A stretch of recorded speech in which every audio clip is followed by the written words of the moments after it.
Good evening, everyone. Welcome to Blacklogic. So, former President Donald Trump, and the reason why I say that, former President Donald Trump or former President Donald Trump is making headways of a lot of the moves that he's making prior to being in office, prior to his inauguration. He met with Ukrainian President Zelensky at Trump Tower in New York. During the meeting, Trump emphasized the necessity of resolving Russia's ongoing war in Ukraine, stating, "We'll work with both sides of the war to get this settled." Despite previous criticisms of Zelensky on the campaign trail, Trump asserted a positive rapport with Ukrainian leader and expressed confidence in swiftly resolving the conflict if reelected.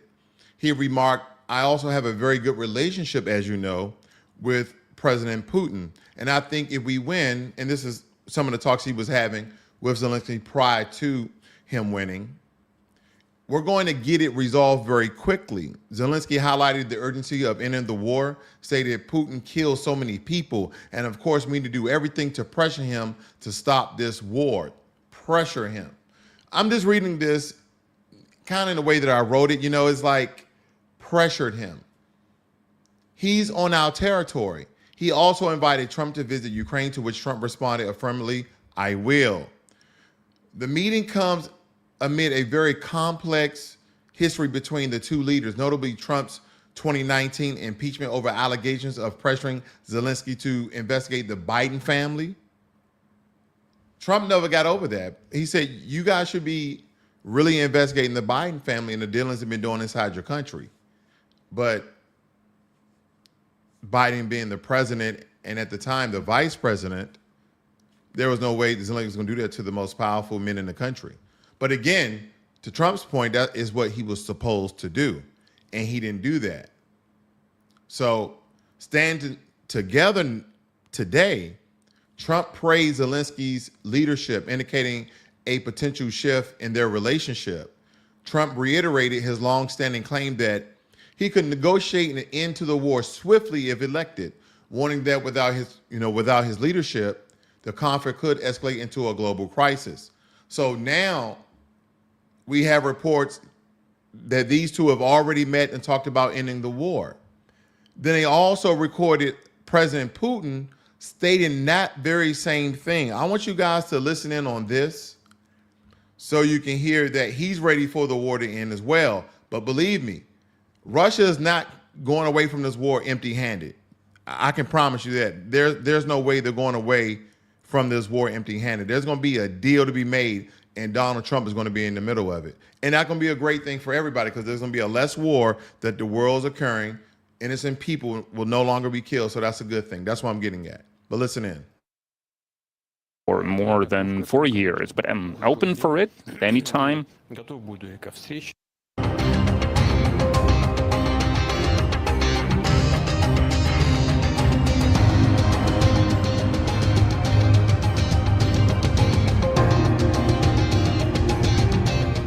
I don't know when we meet, because he doesn't say anything about this. I have not spoken to him for more than 4 years, but I'm open for it anytime. I'm open for a meeting, for a summit, if he wants to. So yeah, basically they asked Putin about meeting with Zelensky, and Putin said, "Yes, I'll meet with him. He hasn't wanted to speak to me in like 4 years or so. So even during the war, Zelensky didn't want to speak to Putin, essentially. That what is Putin was alluding to, essentially, with that rhetoric of essentially not meeting. But again, he's open to coming to the table and actually end this war. Now, I have another story that Trump is involved with that came across my desk maybe 5 minutes before the broadcast. And I'm going to make a correlation right after this story because it's important about the current presidency that we are in now. President-elect Donald Trump has issued a stark warning to Panama, threatening to reclaim U.S. control over the Panama Canal if the country does not reduce what it described as very high fees, very exorbitant fees, charged to American vessels. In a series of posts on his social media platform, Donald Trump emphasized the canal's strategic importance to U.S. national and economic security, citing its critical role in global commerce and military logistics. Trump criticized the 1977 treaty, which facilitated the transfer of the canal control from the United States to Panama, labeling the decision as foolish and detrimental to American interests. He expressed concerns over potential foreign influence, mostly China, in the canal's operation, despite the fact that the Panama Canal Authority is an autonomous government agency that manages the waterway. Listen to it again. So you have Panama, the country, and then you have the Panama Canal Authority that runs, owns, and governs every single thing about the canal separate from the country of Panama. It's an autonomous government. Now, ultimately, their hierarchy is the Panama government, but I wonder, do they get into these very political arguments when they're trying to do certain things with the canal? Like, you have to argue with the same country that gave you autonomous power over the canal itself. And I had to look that up because, again, I thought that was very significant. The Panama Canal Authority, an autonomous government agency, means that the organization responsible for managing the Panama Canal operates independently from the rest of the Panamanian government, having its own legal structure, financial control, and decision-making power to run the canal effectively, while still being under the overarching authority of the Panamanian state. And what I'm thinking, what I'm kind of, jumping to, I just believe that's more so they're the state of the Panama Canal, and Panama is like the federal government. You know how every state has a governor, but ultimately the presidency is the highest office of the land. But those governors operate their states because they're like, a governor is another way to say that you're a president, but only for this region, essentially. Like, you still report to me, but you still can do what you want to do because you're gonna have your own government. That's what it sparks to me. That's the connection that I make from it. But the president of Panama, Jose Raul Mulino, responded firmly, asserting that the nation's sovereignty in defending the canal's fee structure. He emphasized that the canal remains neutral and secure, operating under the principles established by the Treaty of 1977, which guarantee its open and efficient use for global trade. Now, of course, the Panama Canal completed in 1914. It has been a very vital mark for import-export for countries like Japan, Korea, China, and America. So Trump's ultimatum has raised questions about the future of the U.S.-Panama relations and the potential implications of international trade routes, because Trump said, basically giving them an ultimatum, if you don't lower the Panama Canal fees, then I think that America's going to take it back over. How do you think America's going to do that? Listen, power is not given. Power is taken. So if Trump is even trying to bully Panama, I don't know. That's a lot of tough talk. And a lot of people don't gamble with Donald Trump because he's very, very unpredictable. And believe it or not, that's kind of a good thing. We've always had predictable presidents, and here we are in his second term. He's about to start his second term here in less than a month. He's very unpredictable. And at the same time, the organized, straight and narrow path, it may get to you a little bit, but then it's also a fresh breath of air because of the unpredictability. He's not doing things that other presidents would do or how they went about doing things. And I'm like, good. It's time for a change because things has been going very downhill when it came to legislations and bills and the things that America was just allowing. So yeah, I think it was a good idea. Now, Congress managed to pass a stopgap, which you all know, that avoided a government shutdown. And this was what I was stating. I'm glad they came to a deal. I didn't want the government to shut down. Some people think that's a good look. Even though the government has shut down, I believe anywhere between 23, 25 times already in history. So it's not like, it's not like something that we've never done before. So, but I don't want anyone to go without being paid, services not being rendered.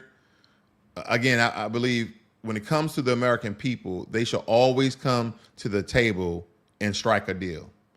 I don't think there's nothing above that. The Supreme Court issued a 5-4 decision that restricts federal oversight on state education spending, giving states more autonomy to allocate funds as they see fit. The decision has sparked nationwide debate, with critics arguing that it could exacerbate education inequities. Supporters claim it empowers local government to tailor education to community needs. Now, when I looked at this, I saw two sides of the story. Some people will state, well, the states have now power and autonomy over their spending in the educational fund, so they could, fund programs they believe is for the benefit of the kids versus the government dictating that. I can see that being better in some regards. But then when you dive a little bit deeper and you look at certain historical areas and how they fund certain programs and how they strip others, right? And is this not about equity? It's more so that when I looked at state taxes, and you have federal tax, state tax, local tax, right? There's all these other taxes in between, but you also have a local tax. So when they deduct your taxes for local areas, that money's supposed to go right back inside of the community. But if you ever paid a local tax like I have before when I lived in the state of Maryland, I didn't see that money replicated or symbolized, or I didn't see them put the money inside of the community. So where does the money go? So I'm just like, there always needs to be some sort of oversight, but at the same time, I'm like, they can have oversight on a state level as well. Yeah, a lot of these positions, I think, when it comes to money and how it's funded and where it goes, people need psyche valves. Like on all accords, right? Is the person sane? Do they have any pedophilia traits? Is there a hint of racism? Is there a hint of, just go down the line of all the things that we deal with. That is not going to stop certain people from still getting in and being part of these, organizations and programs. But I think it would at least slow it down. I mean, all right, it's cold. So they got a winter warm for the Midwest. I wanted to talk about this because this let us know when there's a storm, when it's going to rain hard or it's going to be really hot. This let us know that. Other than that, people check the weather like for 10 seconds. No, I don't know anyone who just like, I'm watching the Weather Channel. Oh, really? Oh, yeah. Is there a storm or something? I'm just watching the Weather Channel. I just never heard of anyone that watched the Weather Channel like that. In a surprising pivot, Tesla CEO Elon Musk has introduced the company's first hydrogen-powered vehicle, the Tesla H2. Long a critic of hydrogen fuel, Musk claims this new model represents a breakthrough in sustainable energy. The announcement has shockwaves through the automotive and energy sector, with analysts debating long-term implications. I don't get it. And maybe because Tesla is labeled as an American car company, maybe that's big for us. But I was like, wait a minute, there was another vehicle. Who already did hydrogen, and they mass manufactured the vehicle for consumers. It wasn't a model car, it wasn't an A-type car, it wasn't a prototype. No, they made a car.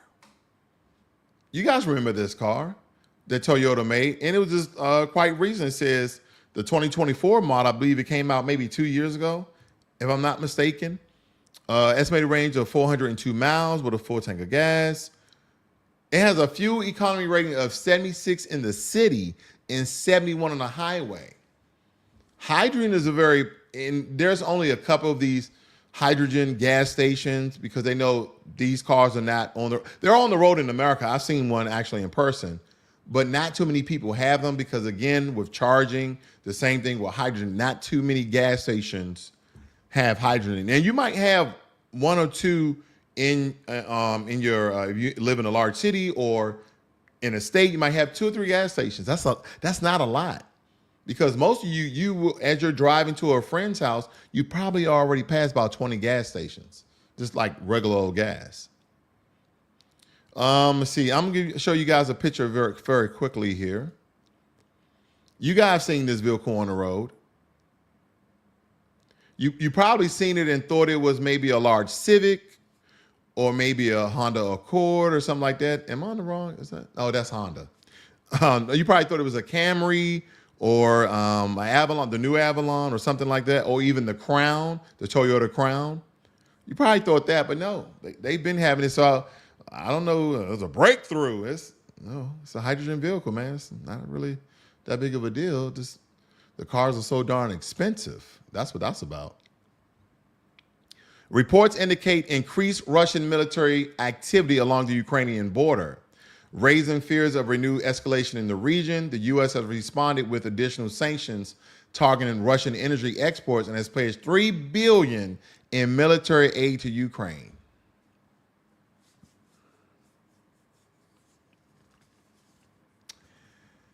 Diplomatic talks are scheduled to begin next week in Geneva. Donald Trump needs to quick, fast, and hurry and get inside that seat to stop all of this fraud, waste, and abuse by these American bureaucrats. And right now, those are the Democrats. The U.S. responded to Ukraine with more sanctions against Russia and pledges $3 billion in aid. Wow. That number just keeps on rising. A groundbreaking study reveals that rapid adoption of AI technologies is reshaping the U.S. job market. While some industries such as healthcare and logistics have seen job creation, others like manufacturing and customer service are experiencing significant displacement. Lawmakers are now calling for comprehensive policies to address workforce retraining. You guys remember when STEM was a big thing? Or STEAM, like science, technology, engineering, math, and now it's science, technology, engineering, arts, and math? No. They're now stating that, again, we're still going to need coders. We're still going to need coders because that is the foundation of AI. But don't forget, once you create a very powerful AI tool like ChatGPT or Liner A or Claude, there's so many. I mean, there's really so many. They can start to create their own code. They can fix themselves, evolutionize themselves, update themselves. This is how powerful AI is. And for quite some time, we were like, science, technology, and math. They're going to start making certifications for AI if they already have not. I mean, on a very large scale, the same way they do the security sector. Try to be some sort of like cybersecurity advisor, cybersecurity, I don't know, but engineer for a large corporation. You have to get all of these certifications, A+, C+, Cisco systems, all these, things that you essentially need to know to be very knowledgeable about that field. They're going to do AI just like that. They're going to have like intro to AI, AI using an AI engine, AI coding. It's going to be a whole new world where no one does anything and we just do AI. And we just do AI. But here's the thing. This is for your kids. A lot of you who are probably transitioning to different work industries, believe it or not, you should dive into this. You should really dive into the AI field to see how you can kind of just get your foot in the door. And ladies and gentlemen, push your kids into this. I'm just saying if they're not like superstar athletes, they're not going the doctor or the lawyer route, if they're not they're trying to build a business, this is probably they're making this so easy for people to use technology that advances on itself for their own personal gains. They actually have AI currently running businesses. And again, if you guys don't re-engineer yourselves, if you guys don't become malleable and adaptable to the new changing workforce of understanding AI and certain technology, and you don't need to know how to code. Oh, I don't know Raspberry. I don't know Python. You don't need to know those things essentially. Just have whatever AI large language model to do it for you.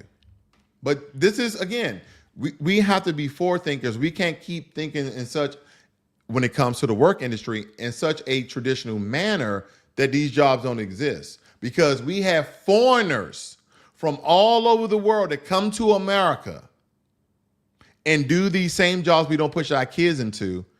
And you're wondering why he's 24, 25, 26, driving a McAllen, driving a Bentley, or having Mercedes in a house. They're making $250,000 a year just because they know how to code. Just because they know how to build AI engines. People in quantum computing. Again, if people don't want to be doctors, lawyers, I'm trying to tell you, this is probably one of the easiest fields to get in, because the technology is so far advanced. It's so far advanced. It's actually kind of crazy. It states that after nearly 6 months, the Hollywood writers and actors strike has finally ended. Union leaders secured a groundbreaking agreement that includes increased royalties for streaming content, protections against AI misuse, and higher base wages. The entertainment industry is now braced for a surge in production to make up for lost time.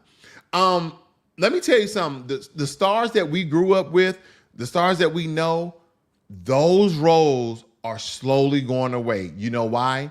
They can make whole AI movies and you will never know. Let me say this again. They can make whole AI movies and the world will never know. Can I prove it to you? Will you guys allow me to prove it to you? Okay. Let me bear with me. I'm gonna prove it to you, because I told one of my YouTube buddies that I was gonna let my subscribers know, but I had to do it in the way that I like to do things, because I'm very awkward with some things. Okay, it's not that I'm strategic, and so no. But bear with me. I think you're going to enjoy this. This is the way I wanted you guys to find out. This is the way I wanted you guys to know, because I wanted to build on it. Okay. Oh yeah, I gotta show you guys this. Give me 1 second. I'm just queuing it up. Okay, here we go. Now, this is why I built up to this whole AI thing. Hold on. Give me 1 second. This is why I built up to this whole AI thing. Now, I did stretch this over 3 days, how I was going to present it to you guys. But listen in on this. I want you guys to see this. I want you guys to listen in.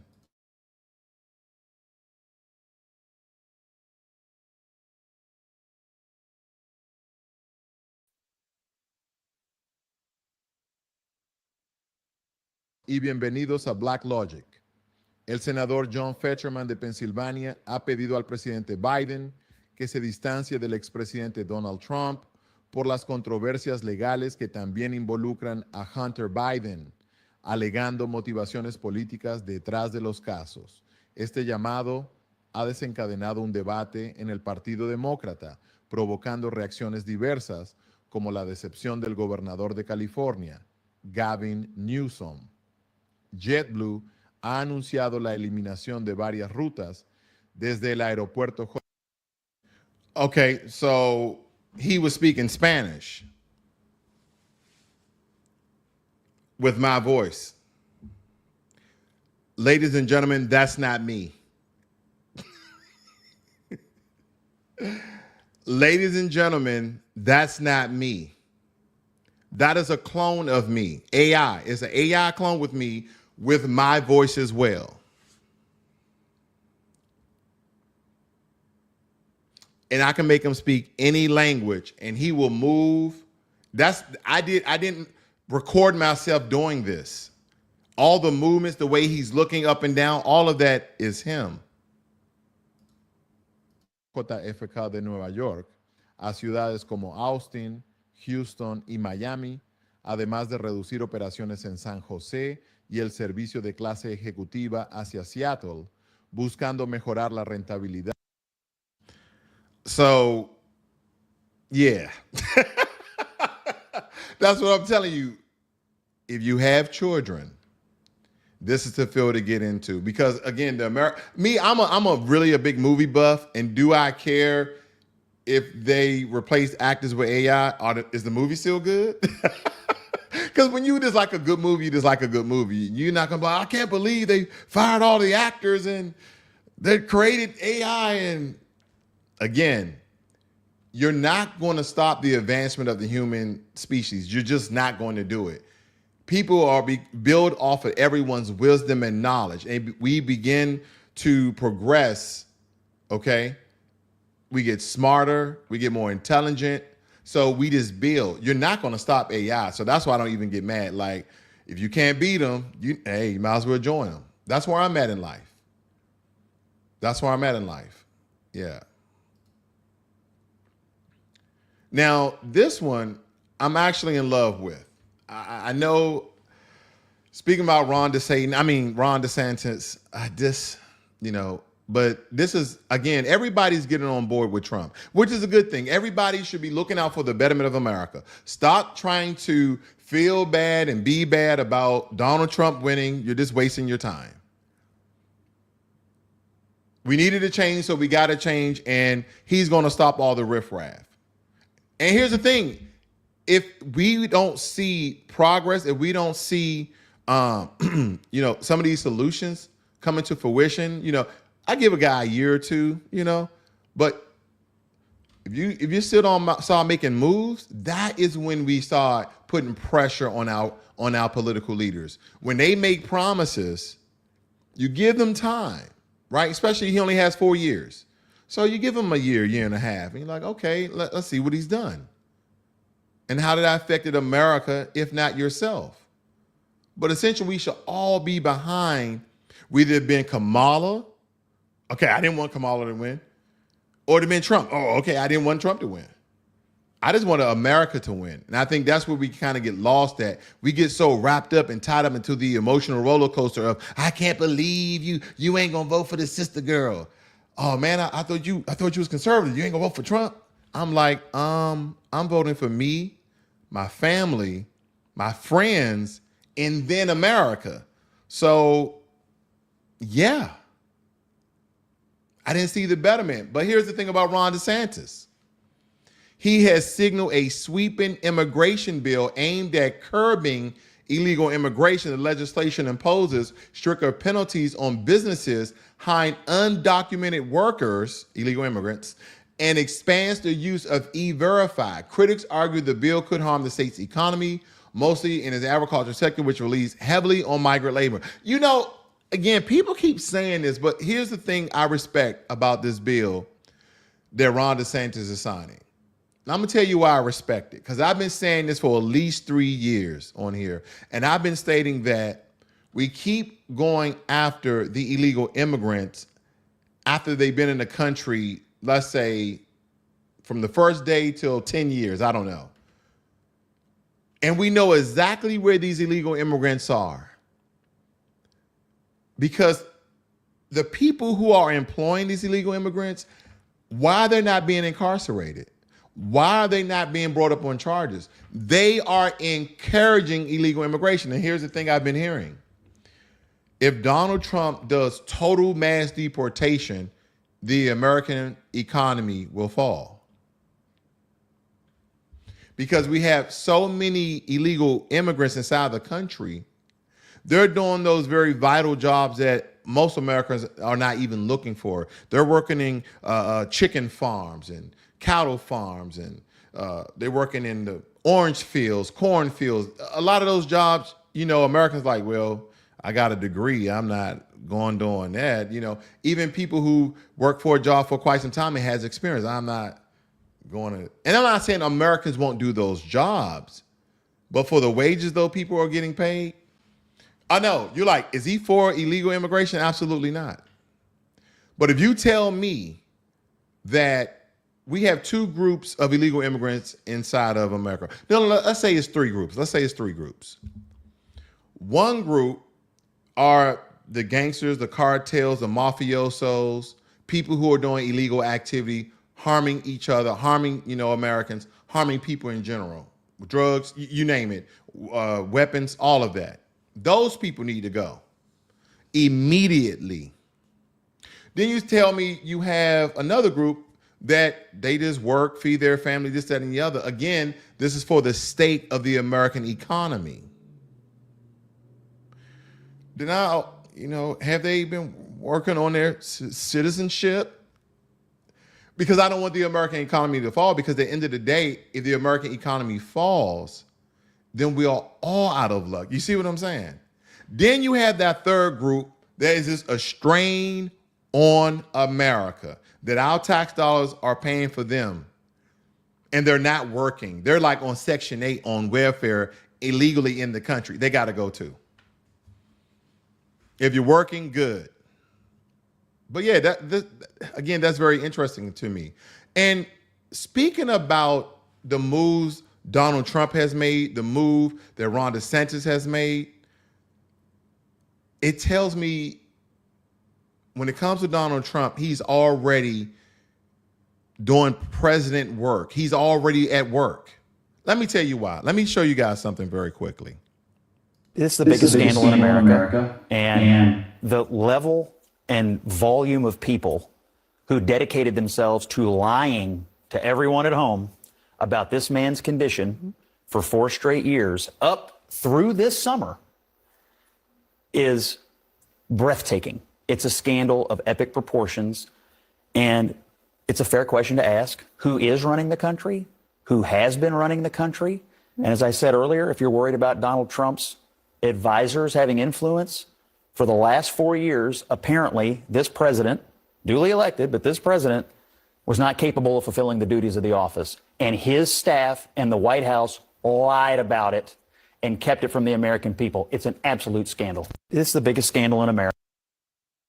I love it because he was on CNN talking to them like it's the biggest scandal, because, CNN is a very Democratic, liberal ran organization, just as well as MSNBC, in my opinion.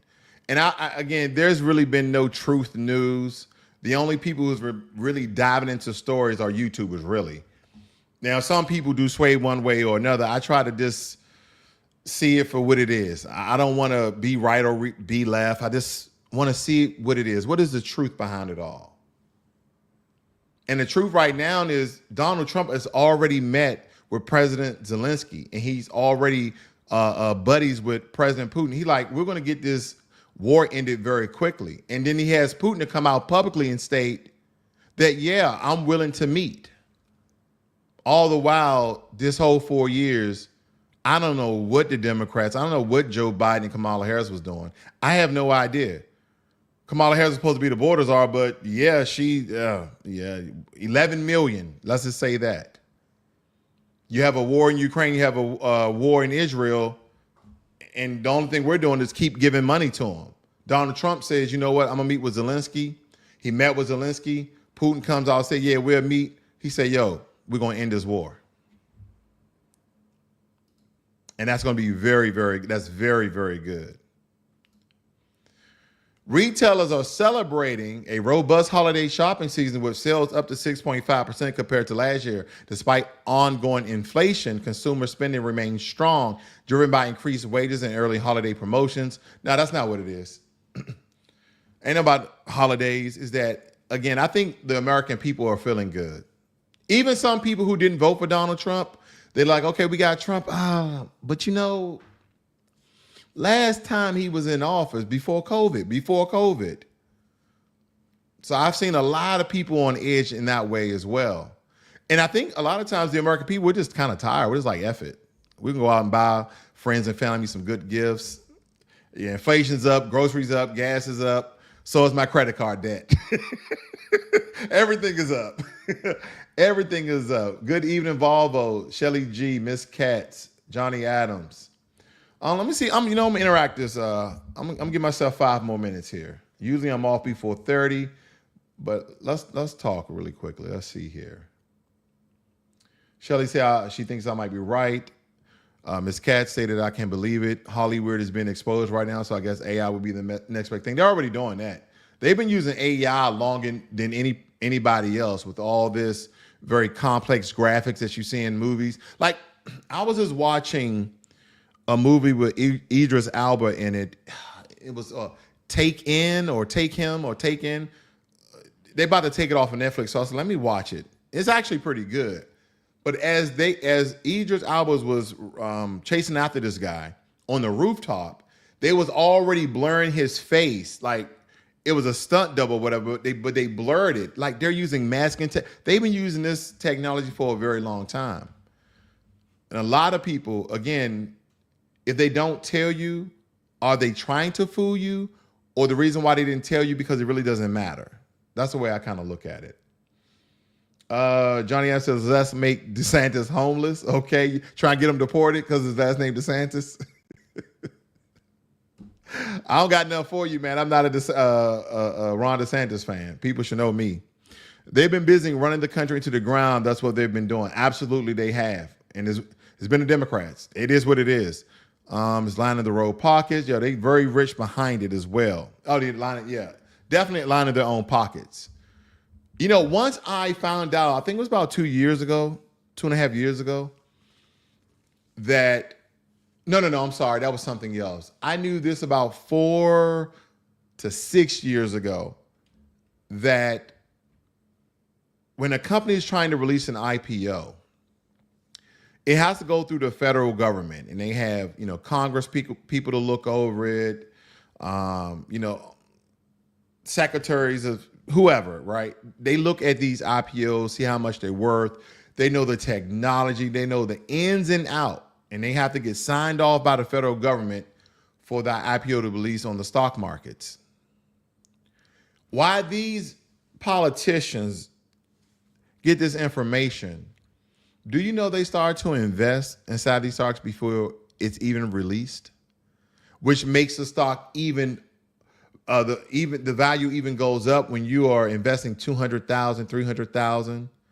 So the IPO price, let's say, was $12, and the IPO price is $15, $16 a share, because you have all of these politicians that has insider knowledge of that stock before it's released. And they know exactly, right? They do these prediction models. They know exactly how that stock is going to perform. They know they use RSI, the relative strength index. They use all these indicators to say, okay, when it's first released, we think it's going to go around 15, 20%. Next day, it may drop down to 7, 8%. 2 weeks in, because we're going to release this technology, in 2 weeks, we're going to release this technology. We know there's going to jump up 30%. Okay. Now, with this new technology, we still have some bugs, but those bugs really don't display themselves maybe in a month. So we're going to hold strong, buy up, and right before all of our testing shows us 3.5 weeks before we start getting bugs, sell a stock. Now, this ain't pump and dump, but this is how they relatively control the stock price until they really start releasing products, services, error-free. But this is how they get a jump on billions of dollars early on. Again, I used to teach a little bit, something about stuff like that. But nonetheless, I thank you guys for joining me this evening, as long as you have. You guys have a great and wonderful evening. This is Blacklogic.